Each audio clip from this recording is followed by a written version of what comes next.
Bau kikil rebus itu masih menempel di udara, pekat dan manis seperti darah yang baru mengering.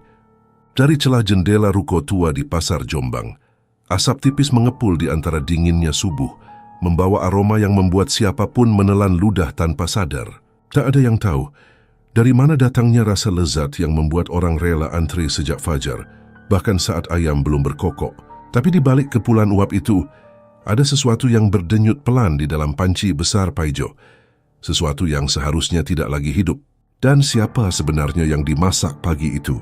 Lantas bagaimana kisah selengkapnya? Simak sampai akhir, agar kalian tidak tersesat. Sebelum melanjutkan videonya, alangkah lebih baiknya perkenalkan diri kalian. Dan dari mana kalian berasal, tulis di kolom komentar agar Mimin lebih dekat dengan kalian.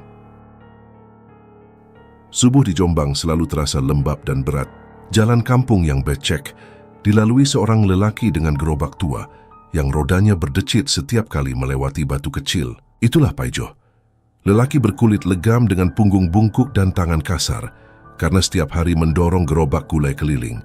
Uap kuah kikil dari panci di gerobaknya tipis saja, tak begitu menggoda karena daging yang ia pakai seringkali sisa dari pasar semalam. Tapi Paijo tetap mendorongnya pelan, berhenti di gang demi gang berharap ada 1-2 orang yang mau membeli. "Pak, gulainya masih?" tanya seorang ibu dari balik pagar bambu. "Masih, Bu, hangat ini," jawab Paijo dengan senyum lelah. Ibu itu datang, mencium aromanya sebentar lalu menggeleng. "Kok anyir ya, Pak? Besok aja deh." Paijo terdiam. Ia tak marah. Sudah biasa mendengar penolakan seperti itu. Hari-harinya memang begitu. Kadang ia berjualan sampai siang. Kadang pulang dengan panci masih penuh. Di rumah ia tahu sudah menunggu istrinya Sumi dengan wajah cemberut dan mulut tajam. Begitu pintu dibuka, suara Sumi langsung memecah udara. "Kau jualan apa sih, Jo? Orang lain bisa dapat uang banyak, kau bawa panci bau kayak begini." Paijo hanya menaruh gerobaknya di teras menunduk. "Orang sepi, Mi, mungkin besok ramai." "Besok, besok, besok? Dari dulu alasanmu itu. Kau kira perut ini bisa kenyang dengan harapan?" bentak Sumi sambil membanting piring ke lantai. Paijo diam saja. Dulu waktu mereka baru menikah, Sumi sering tersenyum. Tapi setelah hidup makin sulit dan utang warung menumpuk, senyum itu hilang. Kini, setiap kata yang keluar dari bibir Sumi seperti pisau yang menoreh pelan-pelan. Malamnya Paijo duduk di depan rumah, menatap langit gelap. Di kejauhan, terdengar gamelan dari hajatan orang kaya di kampung sebelah. Suaranya menyayat telinga, seperti ejekan halus yang membuat dada Paijo sesak. Ia memejamkan mata, mencoba tidur, tapi suara istrinya tadi masih bergema di kepala. "Kau gagal, Jo. Laki-laki tak berguna." Keesokan paginya ia tetap berjualan. Bukan karena semangat, tapi karena tak tahu harus apa lagi. Ia melewati jalan utama yang mengarah ke pasar. Di pinggir jalan itu, ada warung kopi yang ramai oleh suara lelaki-lelaki kampung yang tertawa dan merokok. Paijo berhenti sebentar. Ia ingin sekadar meneguk kopi dan beristirahat. Warung itu bau tembakau dan kayu bakar. Seorang lelaki tua dengan jenggot putih duduk di pojok diam saja sambil menatap kosong. Orang-orang memanggilnya Kiai Gondo, seorang kiai yang dulu dihormati, tapi kini dianggap aneh karena sering berbicara sendiri. Paijo memesan kopi hitam. Saat menunggu, ia mendengar percakapan di meja sebelah. "Katanya si kiai itu bisa bikin orang kaya," ujar seorang pemuda dengan suara pelan. Omong kosong," jawab yang lain.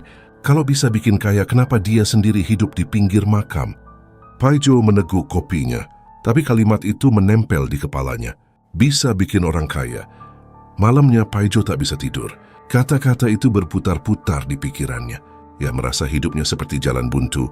Tiap hari bekerja keras, tapi hasilnya tak cukup bahkan untuk makan layak. Istrinya sudah hampir menyerah, dan tetangga selalu memperoloknya. Ia menatap tangannya yang penuh bekas luka bakar. Kalau memang ada cara lain, kenapa tidak? Gumamnya. Beberapa hari kemudian ia memberanikan diri mendatangi rumah Kiai Gondo. Rumah itu berada di tepi pemakaman desa, jauh dari keramaian. Saat Paijo melangkah ke sana, angin terasa lebih dingin dari biasanya. Gerbang bambunya berderit saat dibuka. Dari dalam terdengar suara serak seorang lelaki tua. "Masuk saja." "Sudah kutunggu." Paijo tertegun. Ia belum sempat mengetuk pintu. Di dalam rumah kecil itu, lampu minyak menyala redup. Kiai Gondo duduk di atas tikar lusuh. Matanya tajam tapi kosong. Kau datang mencari jalan cepat, kan? Katanya tanpa menatap. Paijo menelan ludah. Saya cuma ingin usaha saya laku, Kiai. Saya ingin hidup layak, biar istri saya berhenti marah. Kiai itu tersenyum tipis. Setiap rezeki punya harga, nak. Kadang yang mahal bukan uang, tapi sesuatu yang tak bisa dikembalikan. Paijo tak paham maksudnya, tapi ia tetap mengangguk. Dalam kepalanya hanya ada satu hal. Ingin kaya Kiai Gondo, kemudian berdiri perlahan dan mengambil kendi kecil dari rak kayu. Kalau kau berani, datanglah ke makam tua di ujung utara malam Jumat Kliwon nanti. Jangan lupa bawa cangkul dan air kembang. Di sana kau akan tahu apa itu harga dari keinginanmu. Paijo keluar dari rumah itu dengan dada berdebar. Udara malam terasa lebih berat, seperti menekan pundaknya. Jalan pulang melewati deretan makam tua yang remang. Di bawah sinar bulan, ia melihat batu nisan-nisan tua berdiri miring, seolah menatapnya. Entah kenapa langkahnya makin cepat. Ia ingin segera sampai rumah, tapi dalam hatinya ada rasa penasaran yang tak bisa ia tolak. Setibanya di rumah, Sumi sudah tidur. Paijo duduk di lantai, memandangi wajah istrinya yang terlelap. Rasa benci, sedih, dan kasihan bercampur jadi satu. Ia tahu, perempuan itu dulu menderita bersamanya, tapi kini hanya tersisa kebencian. Ia menarik napas panjang. Besok malam Jumat Kliwon, bisiknya pelan. Mungkin ini kesempatan terakhirku. Hujan turun tipis. Paijo menatap langit dari jendela kecil. Dalam hatinya muncul satu pertanyaan yang belum bisa ia jawab. Kalau benar ada cara untuk mengubah nasib, seberapa besar harga yang harus ia bayar? Malam itu angin berhembus pelan di antara pepohonan jati yang menjulang di pinggiran Jombang. Udara lembab dan langit gelap tanpa bintang. Paijo duduk di depan rumah, memandangi jalan sepi yang sesekali dilalui becak kosong. Sejak pertemuannya dengan Kiai Gondo beberapa hari lalu, pikirannya tak pernah tenang. Ia terus memikirkan ucapan lelaki tua itu tentang harga dari keinginan. Kata-kata itu seperti bergema di kepalanya setiap kali ia melihat wajah istrinya yang cemberut atau mendengar suara perutnya sendiri yang lapar. Pagi tadi, dagangannya kembali tak laku. Dari panci besar, hanya 2 mangkuk yang terjual. Uang hasil jualan bahkan tak cukup membeli beras. Ketika ia pulang, Sumi sudah menunggunya di teras sambil menatap tajam. Kau ini kerja atau keliling buang waktu, Jo? Aku malu lihatmu. Laki-laki kok kalah sama ibu-ibu jual sayur. Paijo hanya menunduk, menaruh uang receh di meja. Ini saja yang laku, Mi. Cuma segini? Kau kira ini cukup? Sumi menepis uang itu hingga tercecer di lantai. Paijo tak membalas. Ia sudah kehabisan tenaga untuk bertengkar. Sejak sore perasaan resah terus menempel di dadanya. Ia duduk di warung kopi yang sama, menatap gelasnya yang kosong. Suara radio tua di sudut warung memutar lagu lama, tapi pikirannya melayang. Di ujung warung, Kiai Gondo duduk lagi di tempat yang sama. Lelaki itu menatap lurus ke arah jalan, seolah menunggu seseorang. Paijo menimbang-nimbang lalu mendekat perlahan. Kiai, sapa Paijo hati-hati. Kiai Gondo menoleh pelan, matanya redup tapi tajam. Sudah kau pikirkan baik-baik? Paijo mengangguk ragu. Saya ingin mencobanya, Kiai. Saya ingin mengubah nasib, tapi saya takut. Kiai itu tersenyum kecil. Takut wajar, tapi yang lebih menakutkan adalah hidup tanpa perubahan. Kau ingin orang menghormatimu. Kau ingin istrimu berhenti menghina. Paijo menelan ludah. Iya, Kiai. Saya ingin semua itu. Kalau begitu, datanglah besok malam Jumat Kliwon ke makam tua di ujung utara. Bawa cangkul dan air kembang. Jangan ajak siapapun. Jangan bicara pada siapapun. Dan ingat, jangan pernah berhenti sebelum selesai. Paijo hanya bisa mengangguk. Tangannya bergetar. Bukan karena dingin, tapi karena bayangan tentang apa yang akan terjadi. Sepulang dari warung, langkahnya terasa berat. Langit mulai gerimis, menimbulkan bunyi lembut di atap rumah-rumah kampung. Ia melewati gang sempit, melewati lampu-lampu minyak yang redup. Saat sampai di depan rumah, Sumi sudah menunggu. Kau dari mana? Suaranya keras. Dari warung kopi, Mi.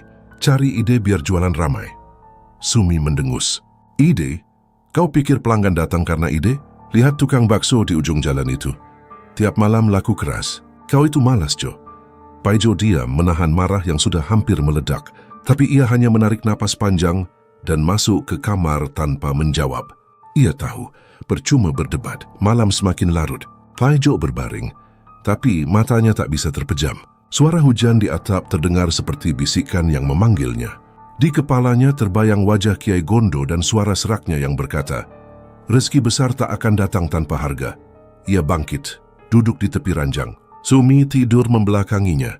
Wajahnya terlihat lelah tapi tetap tegang. Paijo menatap istrinya lama-lama. Ia ingin meminta maaf, tapi entah kenapa lidahnya keluh. Ia merasa jarak di antara mereka sudah terlalu jauh. Keesokan harinya, Paijo tak berjualan.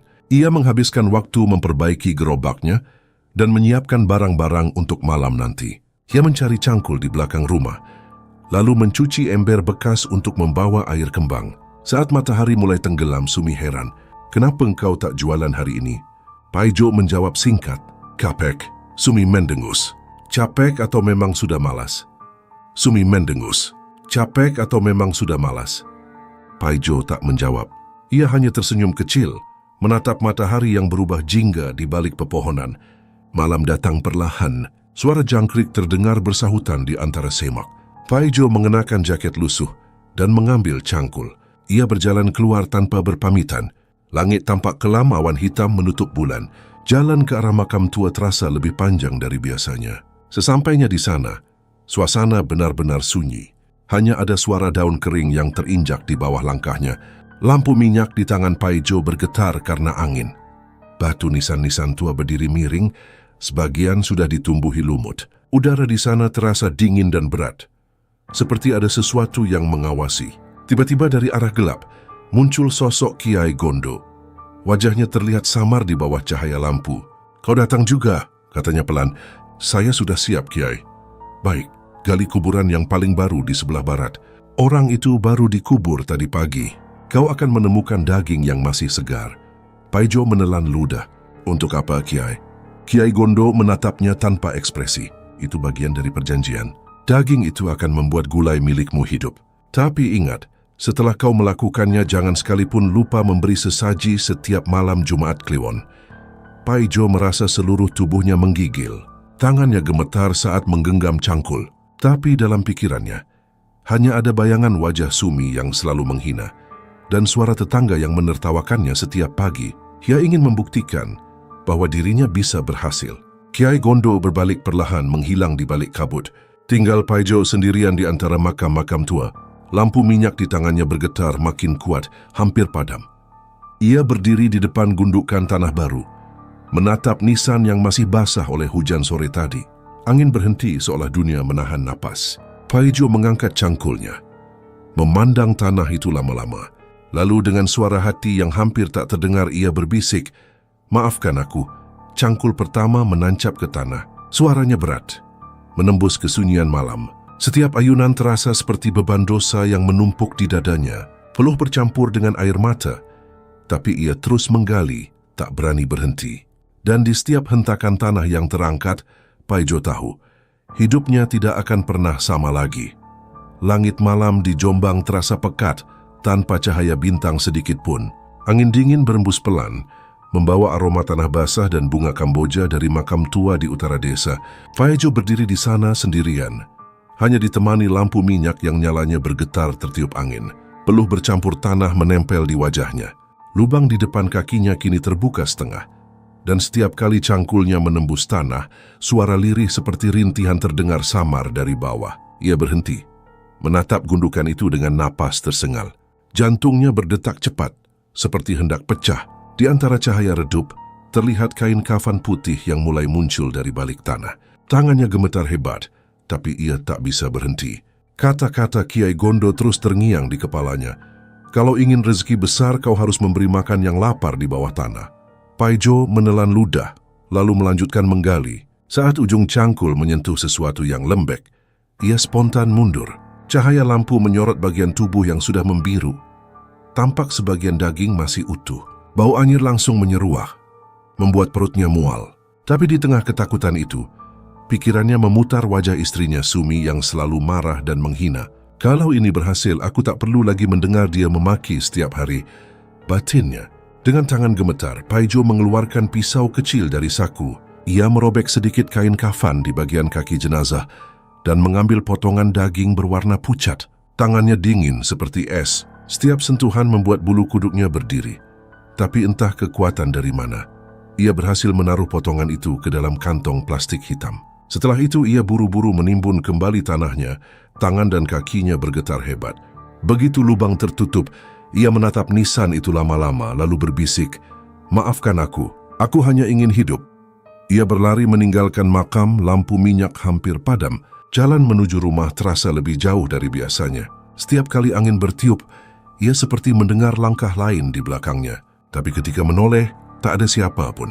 Ia menunduk dan mempercepat langkah. Sesampainya di rumah, waktu sudah hampir tengah malam. Sumi tertidur di ruang depan dengan lampu masih menyala. Paijo melewati istrinya perlahan, masuk ke dapur dan menaruh kantong hitam itu di meja. Bau menyengat segera memenuhi ruangan, membuatnya menutup hidung. Ia membuka panci besar, menuangkan air dan menyalakan tungku. Tangan Paijo masih gemetar, tapi kali ini bukan karena takut, melainkan karena perasaan aneh yang sulit dijelaskan, antara ngeri dan harap. Ia memasukkan potongan daging itu ke dalam panci, bersamaan dengan kikil sapi biasa yang sudah disiapkannya. Suara air mendidih perlahan terdengar. Aroma bumbu mulai keluar, bercampur dengan bau besi dari daging aneh itu. Perlahan, dapur dipenuhi uap pekat yang menempel di dinding, dan Paijo merasa pusing seperti kepalanya berputar. Di tengah kabut panas itu, Paijo melihat bayangan samar di sisi dapur. Seperti seseorang berdiri di pojok, tubuhnya tegap tapi wajahnya tak terlihat. Ia terkejut, tapi bayangan itu tak bergerak. Setelah beberapa detik, uap menipis dan bayangan itu menghilang. Paijo menatap sekeliling, mencoba menenangkan diri. "Cuma bayangan, cuma lelah," katanya pelan. Setelah gulai matang, ia menaruhnya dalam panci besar.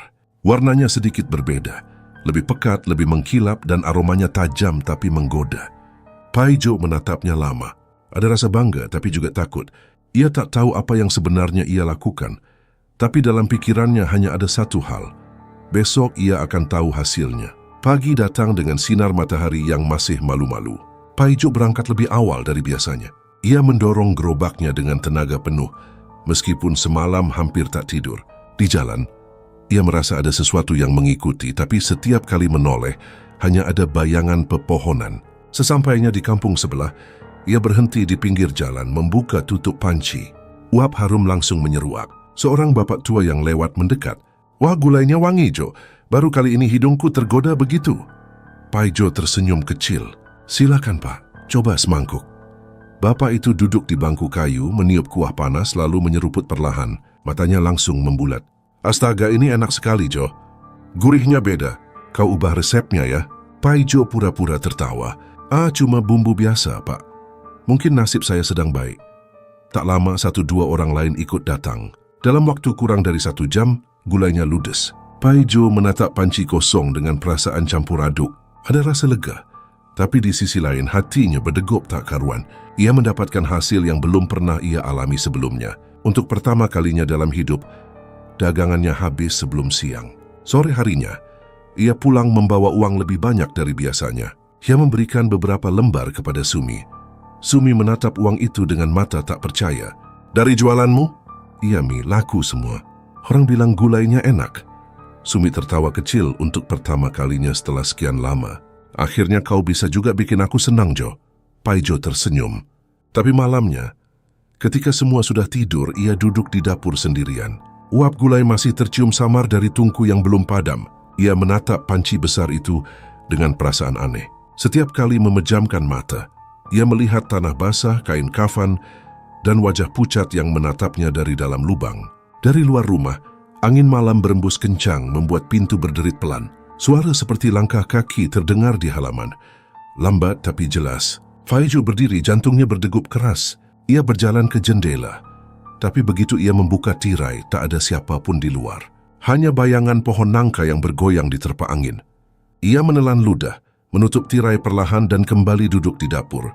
Tapi saat menoleh ke arah panci, hatinya nyaris berhenti berdetak. Di permukaan kuah gulai yang masih panas, tampak sekilas bentuk wajah seseorang muncul sebentar sebelum menghilang seperti bayangan yang timbul tenggelam di air. Paijo memejamkan mata erat-erat, berharap itu hanya halusinasi.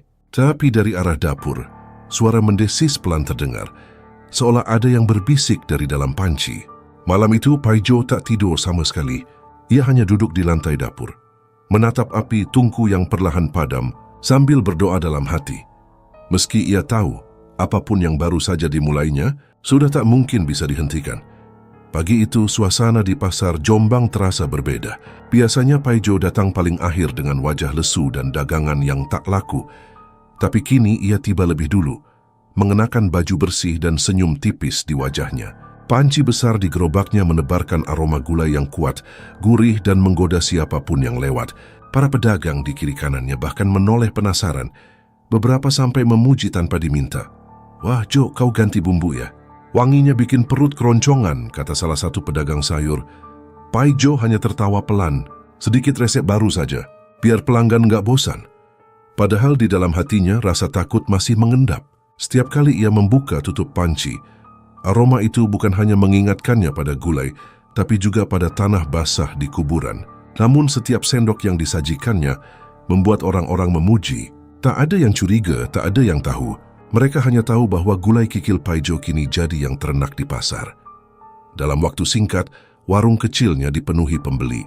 Orang rela antre panjang. Bahkan ada yang datang dari kampung lain.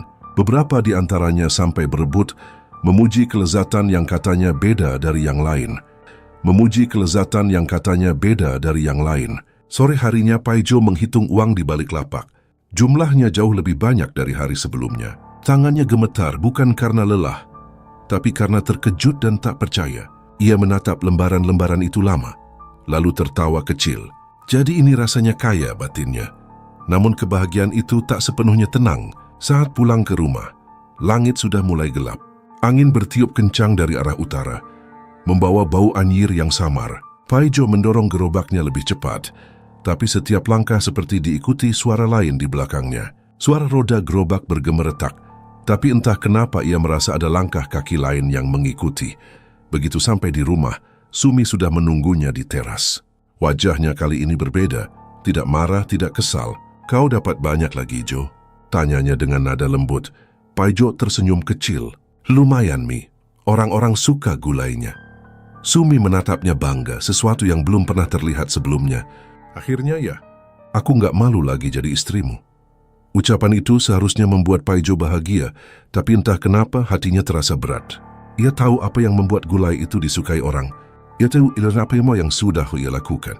Tapi melihat wajah Sumi yang tersenyum untuk pertama kalinya dalam bertahun-tahun, ia memilih diam. Malam itu, mereka makan bersama. Sumi bahkan memuji masakannya sendiri, tanpa tahu rahasia yang terkandung di dalamnya. Paijo hanya bisa menatap diam. Sendoknya bergetar pelan di tangan. Setelah makan, ia pergi ke dapur. Api di tungku sudah padam, tapi aroma daging masih terasa pekat di udara. Paijo membuka jendela untuk mengusir bau itu. Tapi begitu tirai bergerak, ia melihat sesuatu di luar. Sosok gelap berdiri di sudut halaman. Tubuhnya membungkuk, wajahnya tak jelas. Paijo memicingkan mata, tapi ketika ia berusaha fokus, sosok itu lenyap begitu saja. Ia menutup jendela cepat-cepat dan duduk di kursi dapur. Keringat dingin mengalir di pelipisnya. "Mungkin cuma bayangan," katanya pada diri sendiri. Tapi dalam hati ia tahu itu bukan sekadar bayangan. Beberapa malam berikutnya Paijo terus berjualan seperti biasa. Pelanggannya semakin banyak. Ia bahkan mulai menerima pesanan dari warung-warung besar di kota. Setiap hari uang menumpuk, setiap malam dapurnya penuh aroma bumbu dan daging yang direbus. Tapi bersamaan dengan itu, mimpi-mimpinya semakin mengerikan. Dalam tidurnya, ia sering melihat wajah-wajah pucat dengan mata kosong, memanggil namanya dari dalam tanah. Kadang ia terbangun dengan napas tersengal, merasa ada yang menyentuh kakinya dari bawah ranjang. Setiap kali ia melihat cermin, bayangannya tampak berbeda, lebih tua, lebih pucat, seolah tenaga hidupnya perlahan tersedot. Suatu malam, saat sedang mempersiapkan dagangan, ia mendengar suara langkah di belakang rumah. Awalnya pelan, lalu semakin jelas. Ia keluar sambil membawa lampu minyak. Di belakang rumah hanya ada tong air dan tumpukan kayu.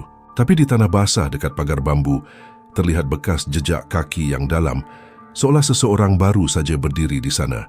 Paijo menatap sekeliling. Angin malam bertiup dingin, membawa suara lirih seperti gumaman. "Kau belum selesai!" Ia membeku.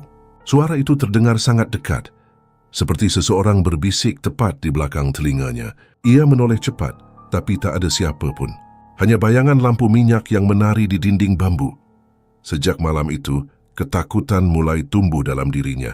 Tapi bersamaan dengan itu, keserakahan juga semakin kuat.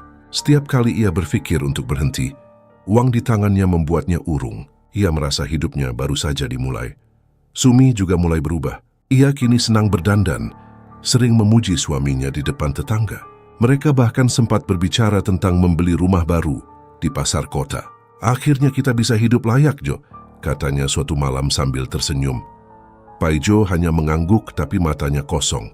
Dalam pikirannya, ia tahu kesuksesan ini bukanlah hasil kerja keras, melainkan hutang yang harus dibayar. Dan hutang dari dunia gelap tak pernah bisa dibayar dengan uang. Beberapa hari kemudian, ia pergi lagi ke makam tua di ujung desa, membawa ayam cemani dan dupa. Ia menaruh sesaji di atas tanah, membungkuk dengan kepala tertunduk. Dari dalam kabut tipis, terdengar suara yang sama lagi, kali ini lebih jelas, lebih dalam. "Kau ingin tetap kaya, Paijo? Maka jangan berhenti memberi makan mereka." Paijo menelan ludah. Tubuhnya gemetar, tapi hatinya sudah tak sebersih dulu. Ia menatap tanah yang mulai bergoyang pelan di bawah sesajinya, lalu berbisik lirih, "Asal jangan aku, asal jangan keluargaku." Tanah itu berhenti bergoyang. Suara angin mendadak hilang. Hening. Paijo berdiri perlahan menatap langit yang mulai ditutupi awan hitam. Ia tahu perjanjian itu baru saja dimulai lagi. Dan kali ini, ia tak bisa mundur. Hari-hari berikutnya berjalan seperti mimpi bagi Paijo. Gulai kikilnya makin terkenal. Orang-orang berebut membeli bahkan sebelum gerobaknya tiba di pasar. Ia mulai menyewa 2 orang pembantu untuk membantu memotong daging dan mencuci panci. Setiap sore uang hasil dagangannya tak lagi bisa disimpan di kaleng roti seperti dulu, tapi sudah harus dimasukkan ke dalam kotak besar dari kayu jati. Sumi pun berubah total. Ia tak lagi cerewet. Setiap hari sibuk menata rumah, membeli perabot baru, bahkan mulai sering bersolek dengan bedak tebal dan gelang emas di pergelangan tangan. Tetangga-tetangga yang dulu mengejek kini malah datang menyanjung. "Istrinya Paijo sekarang cantik ya. Siapa sangka hidupnya berubah secepat itu." Di pasar, Paijo dipanggil Pak Jo, bos gulai. Ia punya kios besar dengan papan nama baru. Gulai Kikil Paijo, nikmat tiada dua. Pelanggannya datang dari berbagai tempat, dari Mojokerto, Nganjuk, bahkan ada yang sengaja datang dari Surabaya, hanya untuk mencicipi kuah kental yang katanya nggak ada tandingannya. Namun, di balik kesuksesan itu, ada hal yang terus menghantui. Setiap malam Jumat Kliwon, Paijo tidak pernah tidur nyenyak. Ia selalu menyiapkan ayam cemani di belakang rukonya, seperti yang diperintahkan makhluk dari pesugihan itu. Ia menaruhnya di atas tampah, meneteskan darah ayam ke tanah, lalu menunduk dalam diam. Dari kegelapan belakang ruko, kadang terdengar suara lirih seperti napas yang berat. Kadang hanya angin yang lewat, tapi kadang juga terdengar suara tawa yang sangat pelan. "Kau masih ingat janjimu, Paijo?" Suara itu seperti bergema langsung dari dalam tanah. Paijo tak berani menatap ke arah sumber suara. Ia hanya menjawab pelan, Aku belum lupa. Aku masih memberi makan seperti yang kau mau." Setelah itu, biasanya udara jadi lebih hangat dan malam kembali sunyi. Tapi setiap kali ritual itu selesai, Paijo selalu merasa badannya lemas, seperti kehilangan tenaga. Ia akan duduk lama di dapur, menatap uap kuah gulai yang mendidih, dan merasa seolah dirinya ikut direbus perlahan bersama daging-daging itu. Beberapa bulan kemudian, uangnya semakin banyak. Ia membeli rumah besar di dekat pasar kota, dan Sumi semakin bahagia. Tapi Paijo tahu kebahagiaan itu rapuh. Ia sadar ada yang tak beres sejak ia mulai bermimpi aneh. Dalam mimpi-mimpinya, ia melihat wajah-wajah orang mati yang dulu dikuburnya menatap dari dalam panci besar. Mata mereka melotot, dan dari mulut mereka keluar uap panas seperti kuah gulai. Setiap kali ia terbangun, aroma anyir dan amis seakan masih menempel di hidungnya. Suatu pagi, Paijo berusaha mengabaikan semua itu. Ia turun ke dapur lebih pagi dari biasanya, tapi begitu membuka panci, ia kaget karena melihat sesuatu di dasar kuah. Potongan rambut manusia. Ia memandangi rambut itu lama. Tangannya gemetar, keringat dingin mulai mengalir. Tapi sebelum sempat berpikir lebih jauh, Sumi sudah masuk dapur sambil tersenyum. "Wah, pagi-pagi sudah masak, Pak," katanya. Paijo buru-buru menutup panci. "Hei, biar cepat matang." Sumi tertawa kecil. "Aku senang lihatmu rajin begini. Dulu aku nggak nyangka bisa hidup senyaman ini." Paijo hanya tersenyum hambar. Dalam hatinya, ada rasa bersalah yang semakin tumbuh. tapi tak ada keberanian untuk berhenti. Malam harinya, saat pasar sudah sepi, Paijo menutup kiosnya lebih cepat. Ia ingin beristirahat. Tapi baru saja ia hendak tidur, suara langkah pelan terdengar dari dapur. Awalnya ia mengira itu tikus, tapi langkahnya teratur, berat dan berhenti tepat di depan pintu kamarnya. "Siapa di luar?" Serunya dengan suara bergetar. Tak ada jawaban. Paijo mengambil pisau dapur yang biasa ia pakai memotong kikil, lalu berjalan perlahan ke arah suara itu. Lampu minyak di ruang tengah bergetar kecil karena angin malam yang masuk dari celah jendela. Pintu dapur terbuka sedikit. Ia mendorongnya perlahan dan terhenti. Di dekat tungku ada genangan air hitam dan di atasnya tampak jejak kaki berlumpur menuju ke arah panci besar. Tutup panci terbuka dan dari dalamnya keluar asap putih pekat. Dalam asap itu terlihat bayangan samar seperti tangan manusia yang muncul perlahan, menggeliat seolah ingin keluar. Paijo mundur beberapa langkah, jantungnya berdebar keras. Ia menutup pintu dengan cepat, lalu berlari ke kamar. Sumi terbangun dan kaget melihat wajah suaminya yang pucat. "Kenapa, Jo? Kau kenapa?"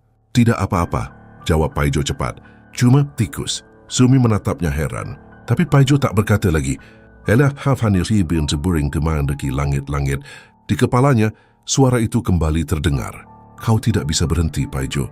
Darah harus terus mengalir."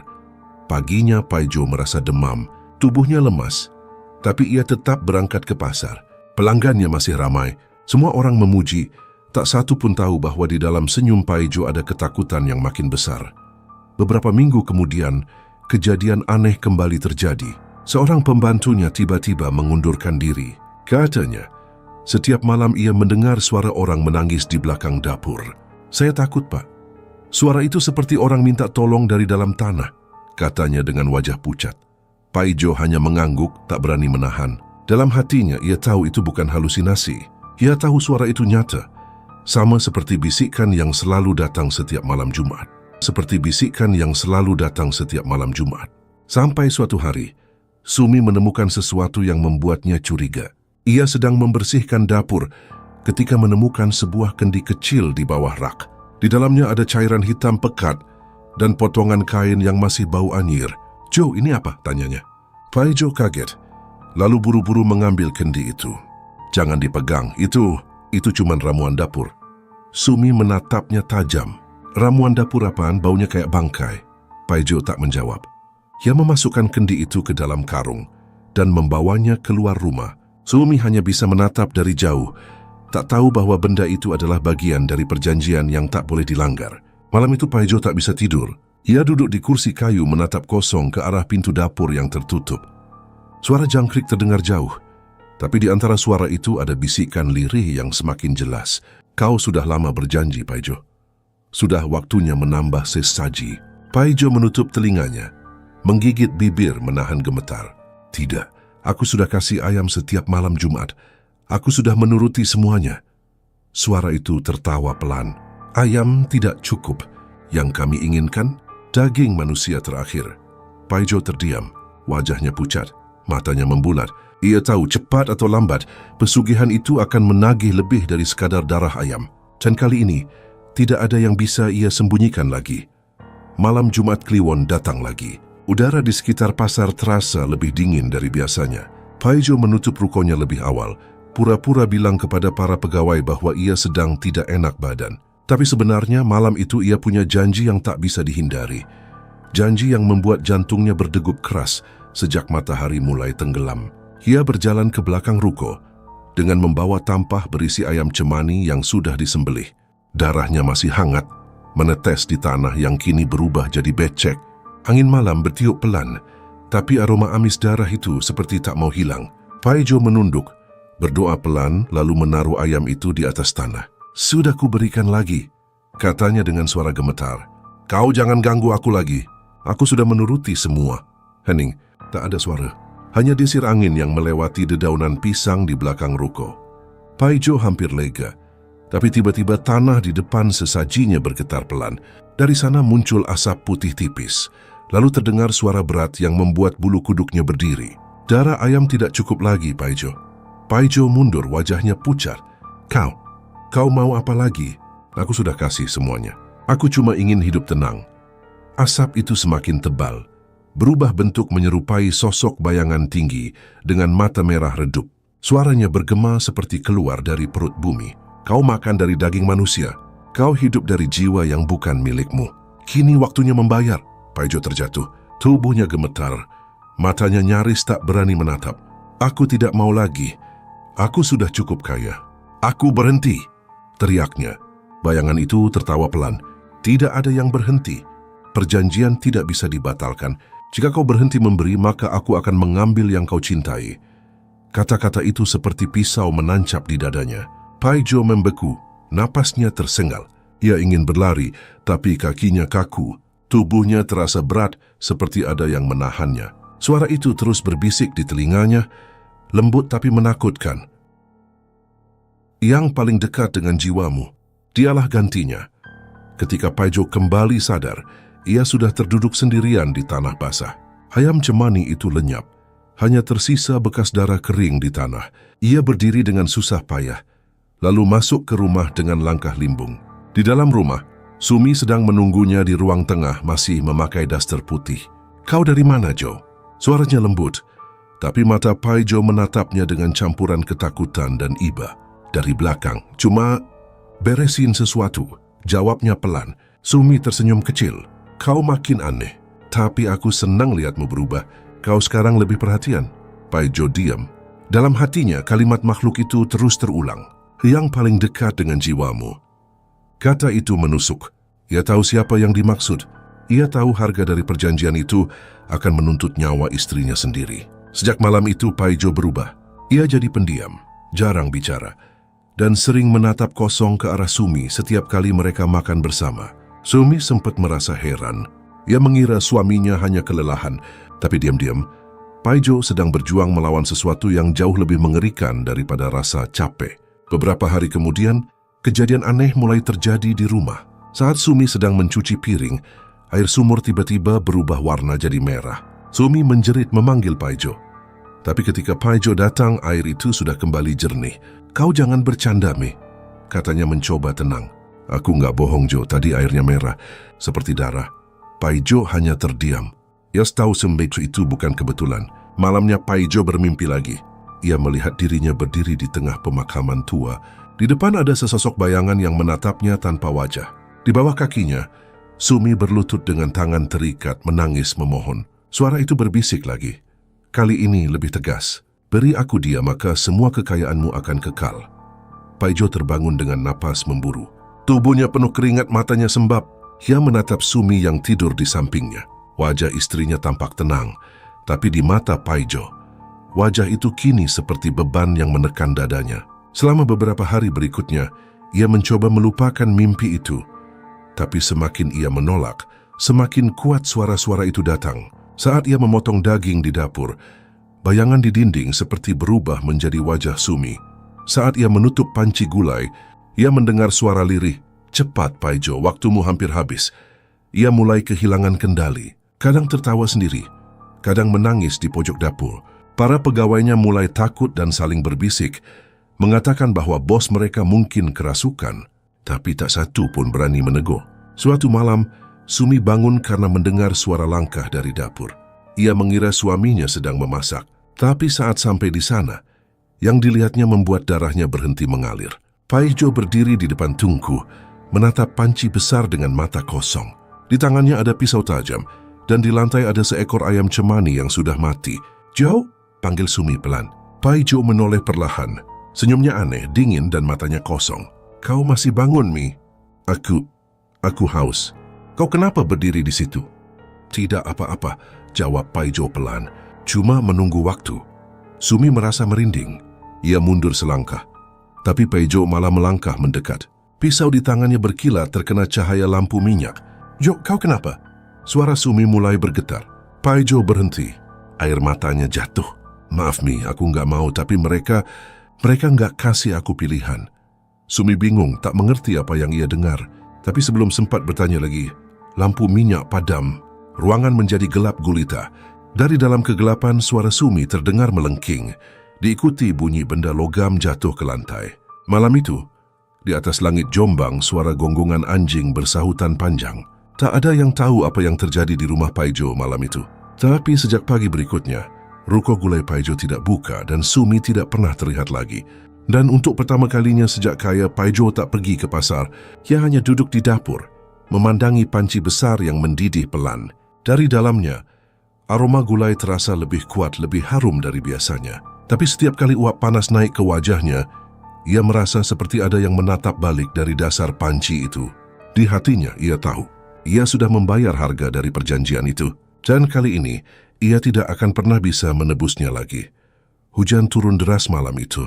Langit Jombang tampak muram seperti ikut berduka.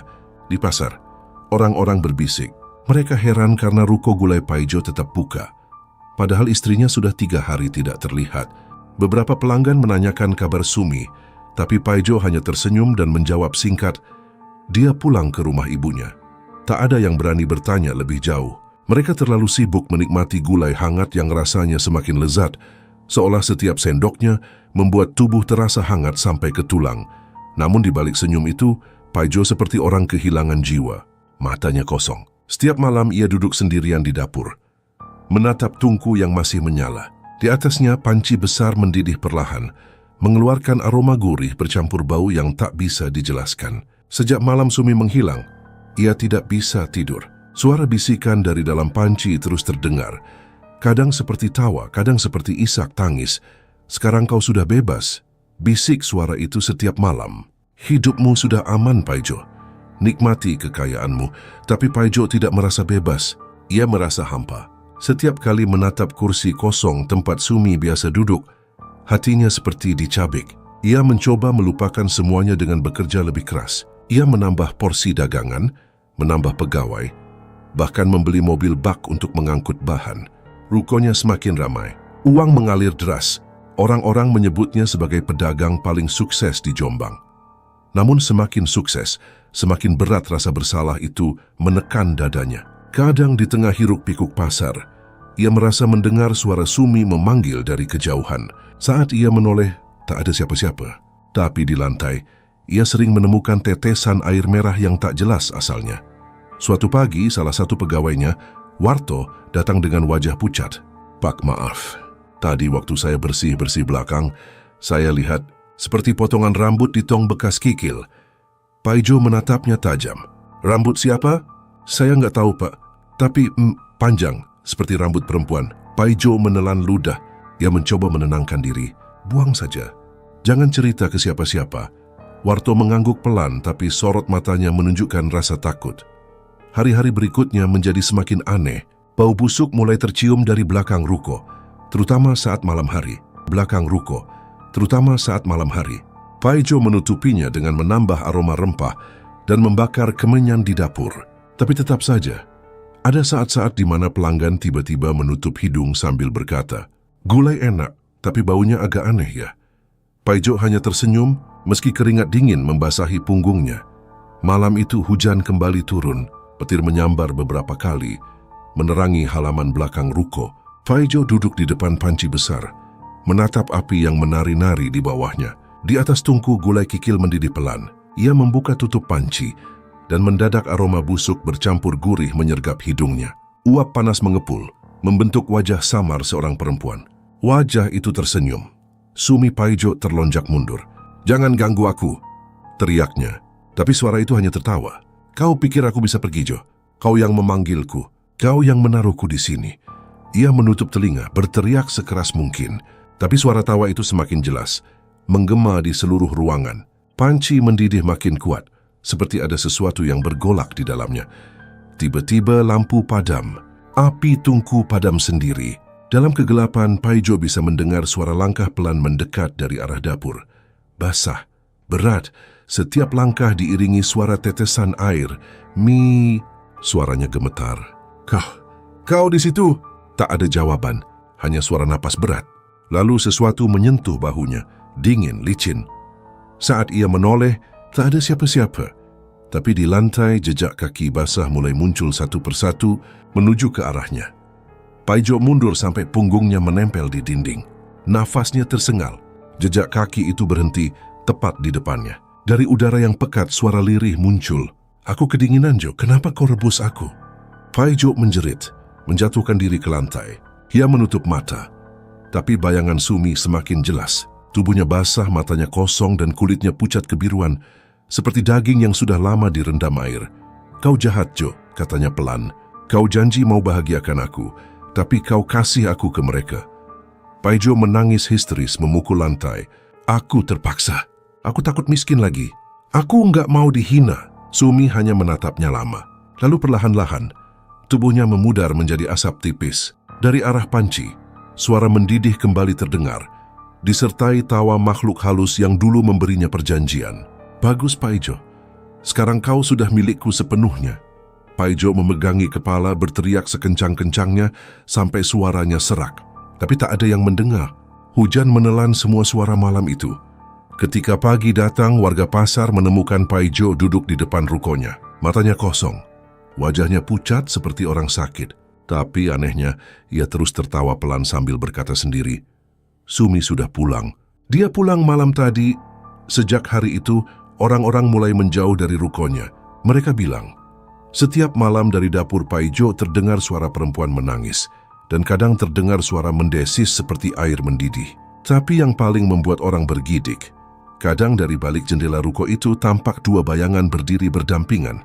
Yang satu Paijo dan satu lagi perempuan berambut panjang menatap lurus ke jalan yang sepi. Pagi itu pasar Jombang kembali ramai seperti biasa. Suara pedagang memanggil pembeli bersahut-sahutan. Tapi di ujung barat pasar, ada satu ruko yang mulai dihindari orang-orang. Ruko itu milik Paijo. Dulu tempat itu selalu penuh oleh antrean pembeli yang tergila-gila dengan gulai kikilnya. Sekarang hanya beberapa orang saja yang datang, itu pun dengan wajah ragu. Bukan karena rasanya berubah. Justru katanya gulai itu kini lebih lezat dari sebelumnya. Tapi setiap orang yang mencicipinya selalu mengeluh merasa mual di malam hari dan mimpi buruk menghantui mereka. Ada yang bermimpi dikejar perempuan berambut panjang. Ada pula yang mengaku mendengar suara ketukan di pintu rumah mereka tepat tengah malam. Paijo tidak peduli.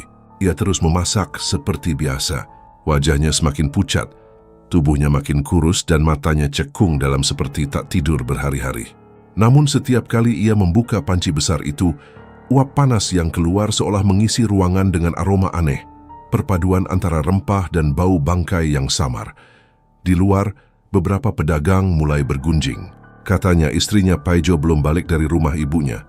"Ah, jangan bohong. Aku dengar, seminggu lalu ada bau busuk dari belakang rukonya." "Busuk? Mungkin tikus mati."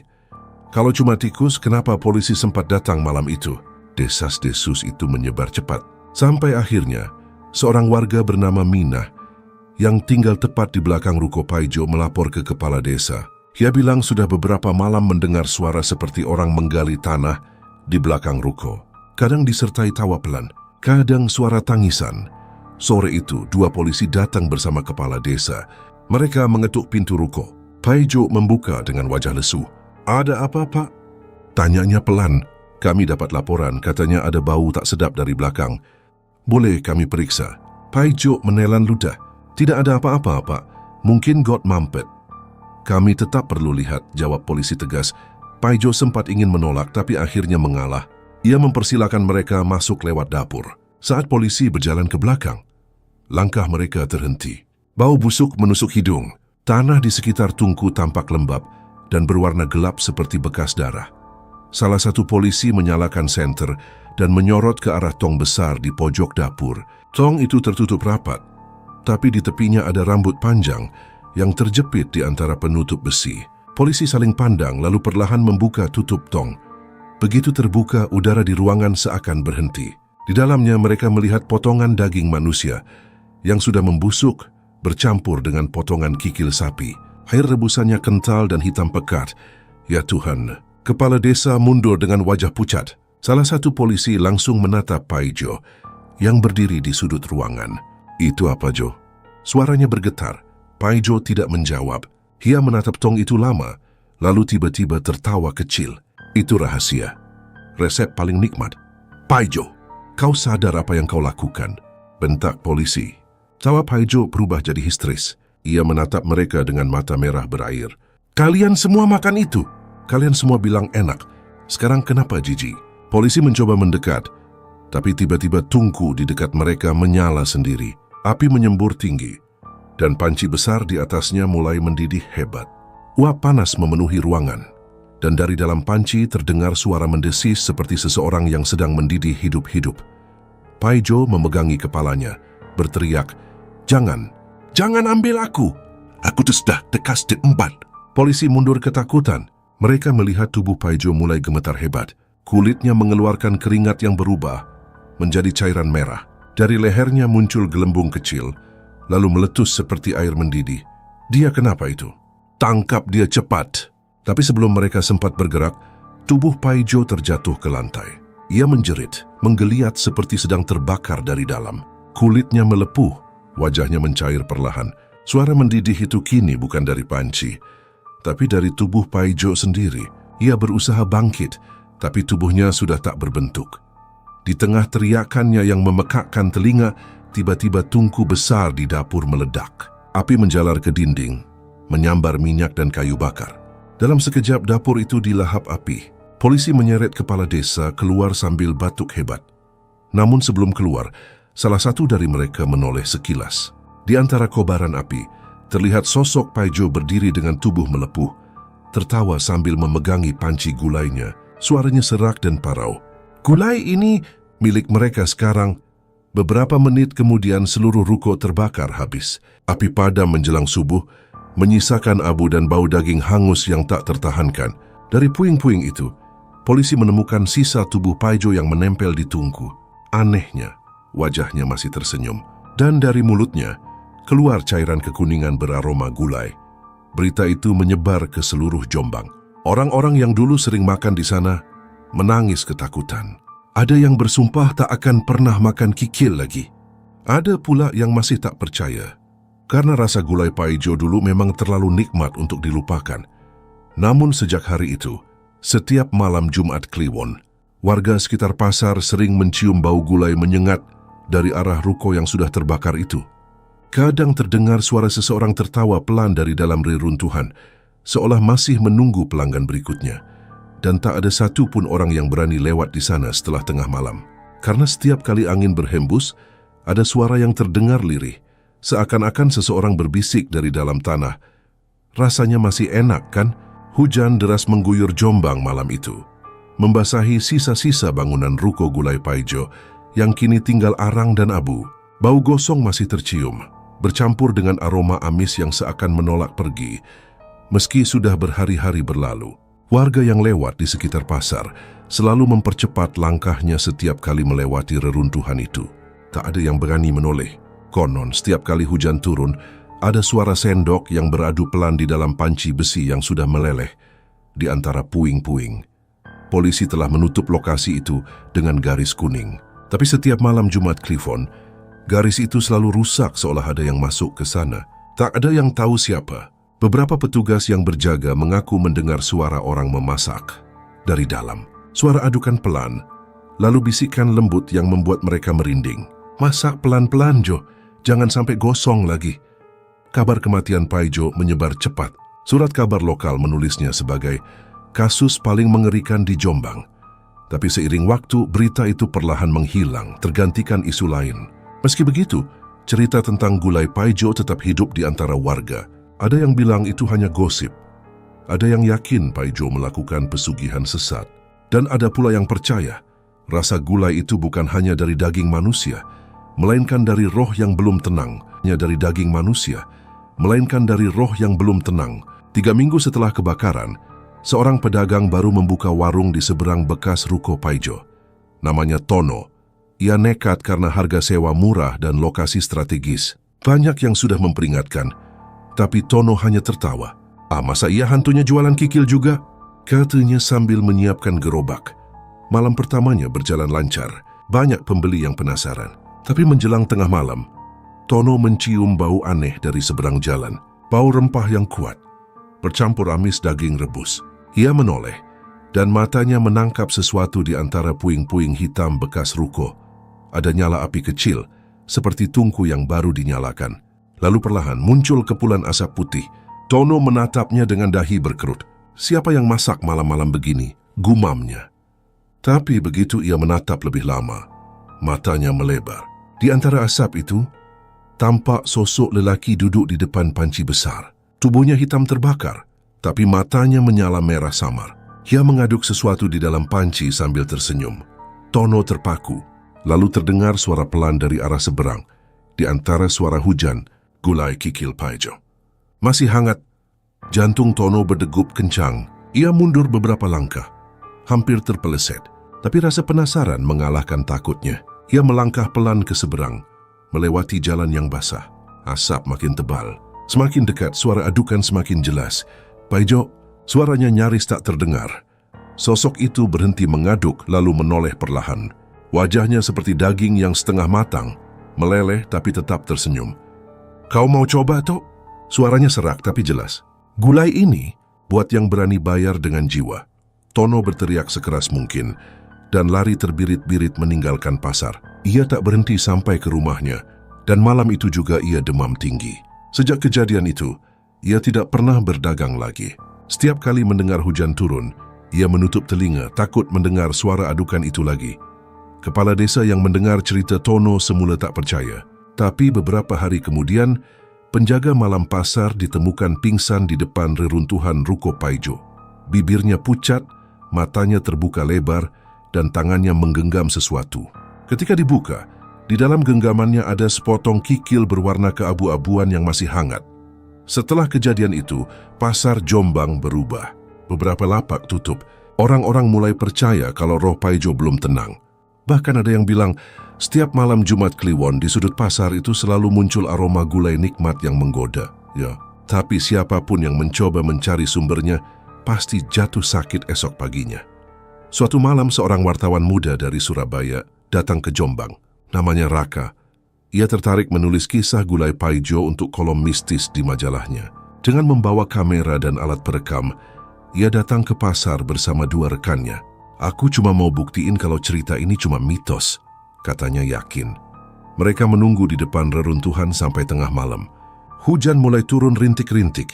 Angin membawa bau gurih samar. Lalu dari dalam gelap, muncul cahaya oranye kecil, seperti nyala api tungku.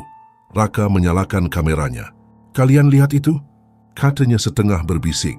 Mereka maju perlahan. Suara air mendidih terdengar pelan, diiringi bunyi sendok logam beradu dengan panci. Ketika Raka mengarahkan senter ke sumber suara, ia terpaku. Di depan mereka, ada panci besar yang mendidih dengan api yang entah dari mana datangnya. Di sebelahnya sosok hitam dengan tubuh melepuh sedang mengaduk perlahan. Kepalanya menoleh ke arah Raka, lalu tersenyum lebar. Cicipi sedikit, biar tahu rasanya surga dan neraka bersatu. Bisiknya Raka menjerit. Kamera jatuh. Rekan-rekannya lari ketakutan, tapi Raka tidak sempat. Ketika ditemukan pagi harinya oleh warga, tubuhnya tergeletak di depan reruntuhan, matanya terbuka menatap langit. Di mulutnya masih ada sisa kikil yang belum tertelan, dan di rekaman kameranya terdengar suara terakhirnya. Rasanya luar biasa. Sejak malam itu tidak ada lagi yang berani menyentuh lokasi itu. Bahkan polisi pun menolak berjaga. Reruntuhan ruko Paijo dibiarkan kosong, menjadi tempat yang selalu gelap dan lembab. Dan setiap kali hujan turun, aroma gulai itu kembali tercium, menggoda siapapun yang lewat. Lalu muncul bisikan lirih dari arah panci yang tak pernah padam. Sekali kau mencicipinya, kau tak akan berhenti. Sejak kematian wartawan muda bernama Raka, pasar Jombang tak pernah sama lagi. Warga tak berani mendekat ke reruntuhan ruko bekas milik Paijo, bahkan di siang hari sekalipun. Meski sudah dipagari dengan seng dan diberi papan larangan, orang-orang bersumpah bahwa tempat itu tetap hidup. Tiap kali matahari mulai tenggelam, angin dari arah reruntuhan membawa bau gulai yang kuat. Hangat menggoda, tapi ada aroma anyir yang membuat perut mual setelahnya. Kepala desa sampai memanggil ustaz dari luar kota untuk menenangkan warga. Tempat itu harus dibersihkan. Arwah Paijo belum tenang, kata sang ustaz dengan nada tegas. Maka malam itu mereka berempat datang. Ustaz, kepala desa, dua petugas ronda, membawa air doa, dupa dan beberapa ayat suci yang siap dibacakan. Begitu mereka mendekat, suasana pasar yang biasanya riuh terasa senyap. Angin berhenti, dan udara di sekitar reruntuhan terasa berat. Lampu jalan berkelap-kelip seolah enggan menyinari tempat itu. Ustaz menghela napas panjang, lalu mulai membaca ayat-ayat ruqyah, Suaranya bergetar di antara sisa-sisa bangunan yang hangus. Namun baru beberapa menit berlalu, tiba-tiba ada suara dari dalam reruntuhan. Suara adukan logam, pelan tapi jelas. Kling, kling, kling. Seperti sendok yang diaduk di dalam panci. Petugas ronda saling pandang. Pak, itu suara apa? Ustaz melanjutkan bacaan. Tapi kini suaranya terdengar lebih cepat. Kepala desa menatap ke arah lubang dapur yang setengah tertimbun. Tempat dulu Paijo biasa memasak. Dari sana muncul kepulan asap putih tebal, disertai aroma gula yang begitu kuat hingga membuat mereka mual. Ustaz berhenti membaca menatap asap itu. Kau di sini, Paijo? Suaranya tenang tapi tegas. Tinggalkan tempat ini. Kau sudah mati. Lalu suara berat menjawab dari dalam asap seperti berasal dari perut bumi. Aku belum kenyang, Kiai. Suara itu diikuti dengan tawa rendah yang membuat darah mereka dingin. Dari dalam asap, muncul bayangan tubuh hitam, hangus tapi masih utuh. Matanya merah redup, tangannya menggenggam sendok panjang, dan di sebelahnya panci besar berisi cairan yang mendidih perlahan. Petugas ronda mundur ketakutan, tapi Ustaz berdiri tegak. Dia menyiram air doa ke arah sosok itu, sambil membaca ayat dengan lantang. Suara air mendesis ketika menyentuh tanah, tapi bukannya padam, api justru muncul dari sela-sela abu. Tidak bisa, Kiai, suara itu menggeram. Darahku sudah bercampur dengan tanah ini. Aku milik mereka, dan mereka lapar. Tiba-tiba tanah di sekitar mereka bergetar. Dari dalam reruntuhan, muncul tangan-tangan hitam seperti arang mencoba meraih kaki siapapun yang berdiri di sana. Kepala desa menjerit, petugas ronda langsung berlari meninggalkan Ustaz sendirian yang masih memegang kitabnya erat-erat. Aku tidak takut padamu, Paijo, teriak Ustaz sambil menaburkan sisa air doa. Tapi sosok itu hanya tertawa. Tak perlu takut. Kau juga akan merasakannya. Dalam sekejap, bayangan itu melesat mendekat. Suara besi beradu terdengar keras. Ustaz terpental, tubuhnya menghantam dinding seng. Ketika kepala desa menoleh untuk menolong, Ustaz sudah tak bergerak. Tubuhnya kaku dengan mata melotot. Dan dari mulutnya keluar aroma gulai panas. Kepala desa dan para petugas lari sekuat tenaga. Saat mereka menoleh ke belakang, api sudah muncul lagi di reruntuhan, menerangi sosok Paijo yang masih berdiri di sana, mengaduk panci besar dengan wajah tersenyum mengerikan. Keesokan paginya, warga menemukan reruntuhan itu hangus lagi. Tapi anehnya, di tengah abu yang masih panas, panci besar itu tetap utuh, berisi cairan kuning keemasan yang terus mendidih tanpa sumber api. Tak ada yang berani mendekat. Beberapa hari kemudian, kabar itu sampai ke telinga polisi. Kali ini mereka mengirim tim besar untuk menyelidiki. Tapi setelah berjam-jam mengelilingi lokasi, tak ada yang ditemukan kecuali panci itu, bersih berkilau seolah baru dicuci. Namun saat salah satu anggota tim mencoba mengangkatnya, ia tiba-tiba menjerit kesakitan, tangannya melepuh, dan dari telapak tangannya keluar cairan merah seperti darah. Tak lama, polisi itu jatuh pingsan. Ketika dibawa ke rumah sakit, ia menggigau semalaman, menyebut-nyebut nama Paijo dan berulang kali berkata, "Rasanya enak sekali." Setelah kejadian itu, lokasi bekas ruko ditutup total. Pemerintah desa memutuskan untuk membongkar seluruh area pasar lama dan memindahkan pedagang ke tempat baru. Tapi sebelum alat berat datang, satu kejadian terakhir membuat semuanya membeku. Petugas yang datang pagi itu menemukan sesuatu di depan pintu reruntuhan.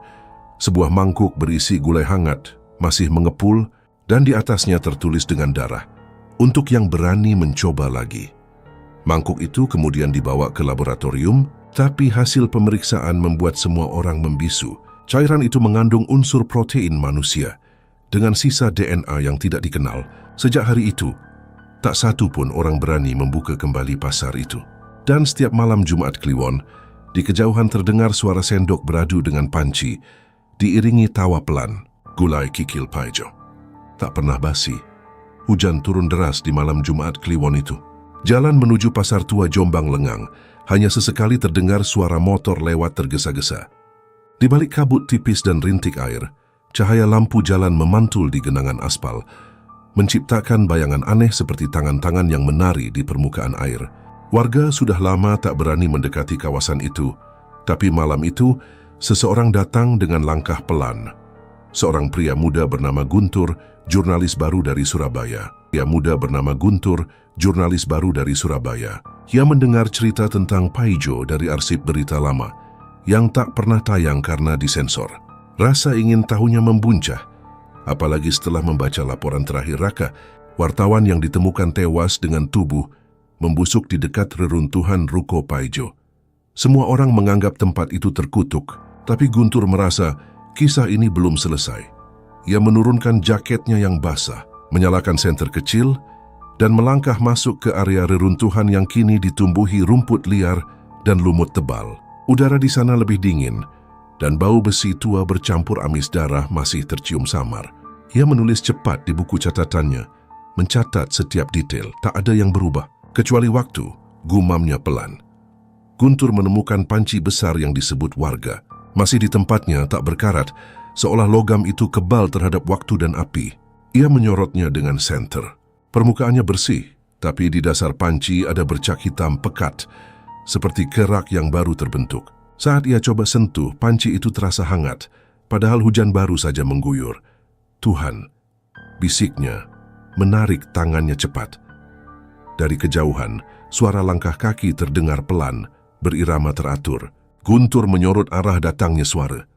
Tapi tak ada siapa pun, hanya kabut dan air hujan yang memantul dari seng-seng bekas ruko.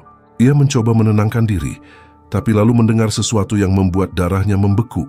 Suara lelaki berbisik dari arah panci. Rasanya belum selesai, nak. Senter Guntur bergetar di tangannya. Ia mundur selangkah, menatap panci itu lekat-lekat.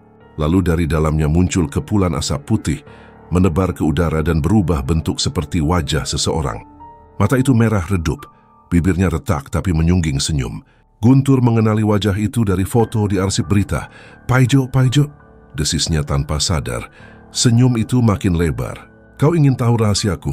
Duduklah, aku akan ceritakan. Tapi dengan satu syarat, cicipi dulu. Dari dasar panci muncul sendok kayu hitam, penuh cairan kuning keemasan yang mendidih pelan. Aroma gulai itu memukul hidung Guntur. Gurih, hangat, menggoda, dan sangat manusiawi. Tidak, aku hanya ingin tahu kenapa kau melakukannya, ujar Guntur, mencoba tegar meski suaranya bergetar. Sosok Paijo menunduk, suaranya berat. Karena dunia ini cuma menghormati yang punya uang. Mereka hina aku, bahkan istriku pun muak. Sekarang mereka makan aku. Mereka nikmati deritaku di setiap suapan. Asap di sekelilingnya berputar cepat. Guntur merasa dadanya sesak. Ia ingin kabur, tapi langkahnya berat. Seolah ada yang menahan kakinya dari tanah. Saat ia menunduk, terlihat tangan-tangan hitam kecil memegang pergelangan kakinya erat, menarik perlahan. Kau ingin menulis kisahku? Tulis dengan jujur, nak. Tulis bagaimana manusia selalu lapar dan tak pernah kenyang, bahkan setelah mati sekalipun. Asap itu kini semakin pekat. Guntur berteriak, mencoba melepaskan diri, tapi tubuhnya terseret ke arah panci. Senter terlempar, dan cahaya terakhir yang terlihat hanya pantulan wajahnya sendiri di cairan kuning itu. Terdistorsi, meleleh lalu lenyap. Keesokan harinya, tim pencari menemukan sepeda motor Guntur di pinggir jalan.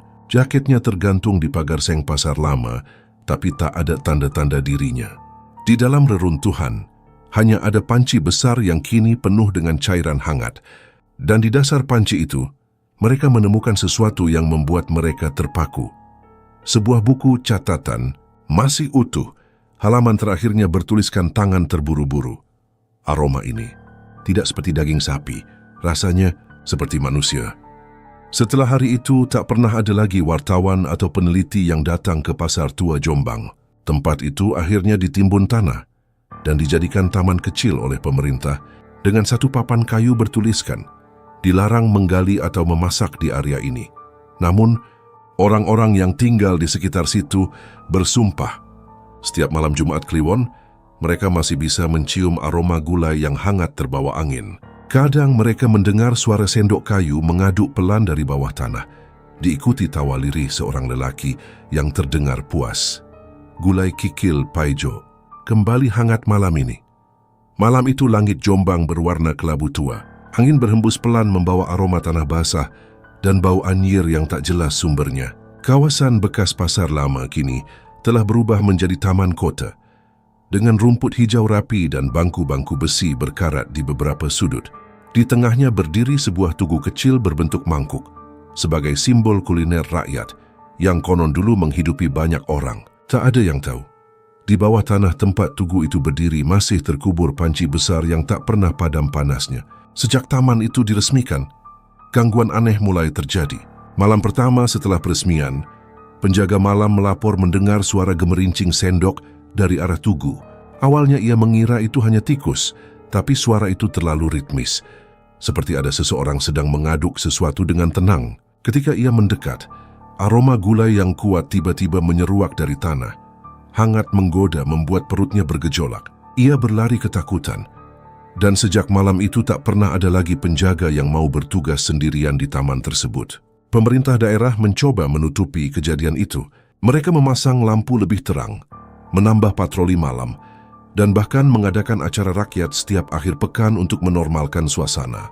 Namun tetap saja setiap malam Jumat Kliwon, taman itu berubah sunyi. Lampu sering berkedip, dan bau gulai kikil muncul entah dari mana.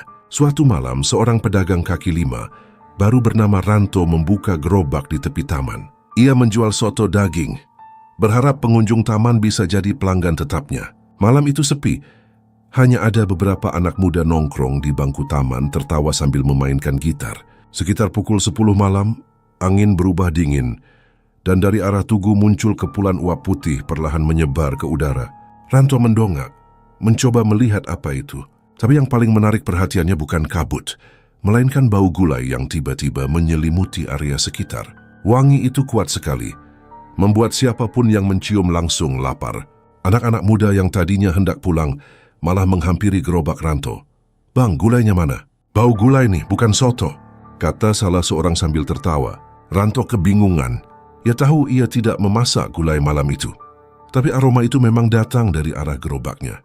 Ketika ia membuka panci sotonya, cairan di dalamnya sudah berubah warna. Bukan kuning bening seperti soto, melainkan pekat kemerahan, mengeluarkan gelembung kecil seperti sedang mendidih. Ia panik. "Loh, kok bisa begini?" gumamnya. Salah satu pemuda tertawa dan langsung menciduk sedikit kuah itu. "Wah, baunya sedap banget. Boleh saya coba, Bang?" Belum sempat Ranto menjawab, pemuda itu sudah mencicipi 1 sendok. Seketika wajahnya berubah. Ia terdiam beberapa detik, lalu tersenyum aneh. "Enak banget." Yang lain penasaran dan ikut mencicipi. Tak lama mereka semua tersenyum lebar, seperti orang mabuk. Mata mereka kosong, dan dari hidung mereka keluar aroma anyir samar. Ranto terpaku, tidak tahu apa yang harus dilakukan. Saat ia menoleh ke arah panci, cairan di dalamnya tampak berputar pelan membentuk wajah seseorang, wajah seorang pria tua dengan mata merah membara. "Terima kasih sudah memasakku lagi." Suara itu bergema di kepalanya. Ranto menjerit, melempar sendok dan mundur terbirit-birit, tapi para pemuda itu tetap makan. Terus menciduk cairan itu meski panci sudah hampir kosong. Beberapa menit kemudian, mereka semua jatuh ke tanah, tubuhnya menggigil, kulit mereka mulai berubah warna kehitaman. Ranto berlari keluar taman, menjerit meminta tolong. Polisi datang tak lama kemudian. Tapi begitu sampai, panci di gerobak Ranto sudah kosong. Hanya tersisa aroma gulai yang kuat dan bekas cairan kental berwarna merah di lantai. Ketika jenazah para pemuda diperiksa, hasilnya membuat polisi terdiam. Di dalam lambung mereka ditemukan daging manusia, dan DNA-nya sama dengan korban-korban lama kasus gulai Paijo. Kabar itu langsung menyebar. Taman kota ditutup lagi. Ranto dibawa untuk diperiksa, tapi ia hanya terus bergumam tak jelas di dalam sel. Kadang tertawa, kadang menangis, kadang berbisik lirih, seolah berbicara dengan seseorang. Saat petugas bertanya siapa yang ia ajak bicara, ia menjawab pelan, "Pak Paijo suruh saya teruskan dagangannya." Beberapa hari kemudian, Ranto ditemukan tewas gantung diri di dalam selnya. Tubuhnya membiru, lidahnya menjulur, dan di depannya ada mangkuk kecil berisi kuah gulai kuning. Di dinding sel tertulis dengan darah. Rasanya sama, tak ada yang berubah. Sejak itu tak ada yang berani membuka lapak di dekat taman lagi. Tapi warga sekitar sering berkata, di malam Jumat Kliwon, bau gulai kikil masih sering tercium dari arah taman, disertai suara tawa lirih dari dalam kabut. Dan kadang, jika kau lewat di sana saat hujan rintik, kau akan melihat sosok pedagang keliling mendorong gerobak di pinggir jalan, memanggil dengan suara parau. Gulai kikil inmai panas gulai nikmat. Tak ada yang berani menoleh, karena siapapun yang pernah melakukannya tak pernah benar-benar pulang dengan utuh. Fajar baru saja menyingsing di Jombang ketika kabar mengerikan itu kembali mengguncang warga. Taman kota yang dibangun di atas bekas pasar lama terbakar hebat dini hari tadi. Tak ada tanda-tanda ledakan atau korsleting listrik. Api seolah muncul begitu saja dari tanah, menjalar cepat lalu padam sebelum pemadam tiba. Saat petugas memeriksa lokasi, mereka menemukan sesuatu yang membuat bulu kuduk berdiri. Panci besar dari logam hitam masih utuh, berdiri tepat di tengah puing hangus, mengeluarkan asap tipis dan aroma gulai yang sangat kuat. Polisi langsung mengamankan area itu, memasang garis kuning. Tapi warga yang menonton dari kejauhan bersumpah melihat sesuatu di balik asap. Bayangan seorang pria tua bertopi caping berdiri di samping panci sambil mengaduk dengan sendok kayu panjang. Bayangan itu tak punya wajah, hanya sepasang mata merah yang menyala seperti bara. Di kantor polisi, penyelidikan terus berlangsung. Semua bukti yang dikumpulkan dari kejadian-kejadian sebelumnya, kematian Raka, hilangnya Guntur, tewasnya Ranto, kini disusun menjadi satu berkas besar. Semua mengarah pada satu nama yang sudah lama mati, Paijo. Tapi tak satu pun penyelidik berani mengucapkannya keras-keras. Kapolsek yang baru bertugas, Pak Sumarno, mencoba mengambil alih kasus itu. Ia bukan orang yang percaya takhayul. Ini semua bisa dijelaskan secara logis, katanya tegas di depan bawahannya. Namun malam itu, ketika ia pulang sendirian, logika mulai kehilangan makna. Di rumah dinasnya yang sepi, bau gulai tiba-tiba tercium dari dapur. Ia tahu tak ada yang memasak. Dengan langkah pelan, ia menuju sumber bau itu. Di meja makan, ada mangkuk putih berisi gulai kikil panas yang masih mengepul. Tidak ada siapapun di sana. Tapi uapnya naik perlahan seperti tangan yang melambai memanggil. Pak Sumarno menatapnya lama, berusaha menahan rasa takut. Ia mencoba memanggil istrinya, tapi hanya keheningan yang menjawab. Dan saat ia menunduk lagi, mangkuk itu sudah kosong. Cairan yang tadinya kuning berubah merah pekat. Di dasar mangkuk tertulis dengan goresan jari, "Kau juga akan kenyang." Keesokan paginya, Pak Sumarno ditemukan tewas di ruang makan. Tubuhnya menunduk di atas meja. Wajahnya seperti sedang tersenyum. Di sebelahnya ada panci kecil yang masih hangat. Forensik menemukan daging manusia di dalam perutnya. Setelah kejadian itu, pemerintah menutup seluruh area pasar lama dan taman kota secara permanen. Semua bangunan di sekitar sana diratakan. Bahkan tanahnya ditimbun dengan lapisan semen tebal. Namun meski tempat itu telah dilenyapkan, warga tahu bahwa sesuatu masih hidup di bawah sana. Beberapa malam kemudian, di desa sebelah muncul seorang pedagang baru. Ia berkeliling dengan gerobak kayu tua. Mengenakan topi caping lebar, wajahnya selalu tertutup bayangan. Di gerobaknya tertulis dengan cat putih, "Gulai kikil Paijo asli Jombang." Banyak yang mencoba membeli dan anehnya rasanya luar biasa enak. Mereka bilang, tak ada gulai yang bisa menandingi kelezatannya. Tapi setiap pelanggan yang makan terlalu sering, satu persatu mulai hilang tanpa jejak. Rumah mereka hanya meninggalkan aroma khas gulai yang menempel di udara selama berhari-hari. Orang-orang mulai sadar bahwa Paijo belum pernah benar-benar pergi. Ia hanya berganti wujud, menumpang pada siapapun yang lapar dan tamak. Konon kalau malam hujan di Jombang, terutama di malam Jumat Kliwon, terdengar suara roda gerobak berderit di jalan sepi. Suara parau memanggil dari kejauhan, disertai aroma gulai panas yang menggoda. Gulai kikil panas, nikmat.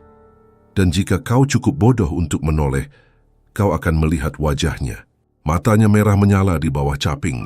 Bibirnya menyungging senyum lebar sambil menyerahkan semangkuk gulai panas yang mengepul. Ia akan berkata dengan suara serak namun lembut, "Cicipilah, nak, tak ada yang lebih lezat dari rasa manusia yang pernah hina dirimu. Lalu, sebelum kau sempat menolak, semuanya akan gelap. Yang tersisa hanyalah mangkuk kosong, aroma gulai yang menggantung di udara, dan bisikan yang perlahan menghilang bersama angin pagi." Dan di antara suara hujan, terdengar tawa lirih yang sama. Tawa Paijo, tawa yang tak pernah benar-benar mati.